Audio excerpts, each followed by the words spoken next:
Allen Ginsberg was a seminal American poet of the Beat generation which staged their own unique protests against what they saw as the conformity, militarism, consumerism, and UAL repression of the 1950s.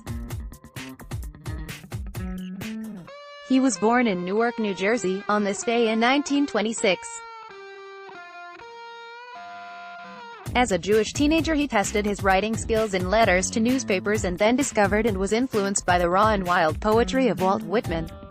Ginsberg's most famous poem was Howl, where he affirmed angel-hearted hipsters, and condemned the destructive and toxic dimensions of capitalism. I saw the best minds of my generation destroyed by madness, starving, hysterical, naked, dragging themselves through the Negro streets at dawn looking for an angry fix, angel-headed hipsters burning for the ancient heavenly connection to the starry dynamo in the machinery of night.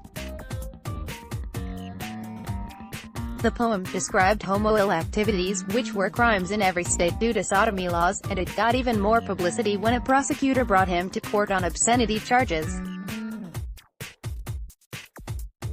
The court ruled in his favor and Ginsberg was free to spread his guttural, improvisatory, and prophetic poems to crowds looking for something to hold on to in troubled times.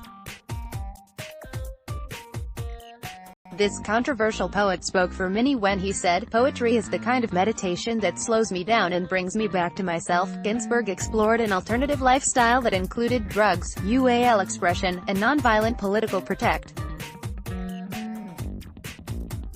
As a practicing Buddhist, he was an ardent devotee of Chogyam Trungpa, a Tibetan Buddhist who founded the Naropa Institute. In 1974, Ginsberg and poet Anne Waldman started a poetry school there. His inspiration, Walt Whitman, would have been proud of Ginsberg's free verse, his energy, his spiritual path, and his contributions to America's counterculture. To name this day. Book read some of Ginsberg's works. The Allen Ginsberg Project has complete transcriptions of many of his lectures at Naropa University, Brooklyn College and elsewhere. A complete version of Howl is here.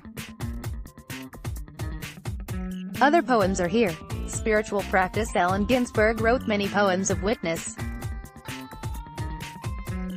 Whether or not you are a poet, the following spiritual practice from John Fox's book Poetic Medicine will open your heart and mind to the connections and the challenges many experience in our conflicted world.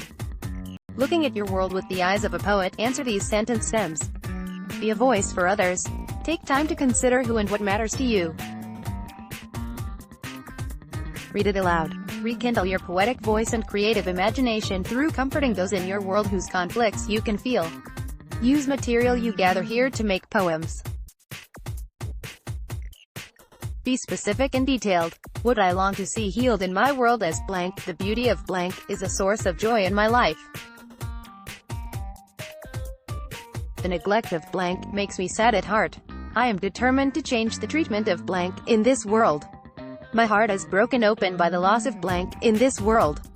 My creative spirit is kept alive by people who express the following blank _ in this world. Let's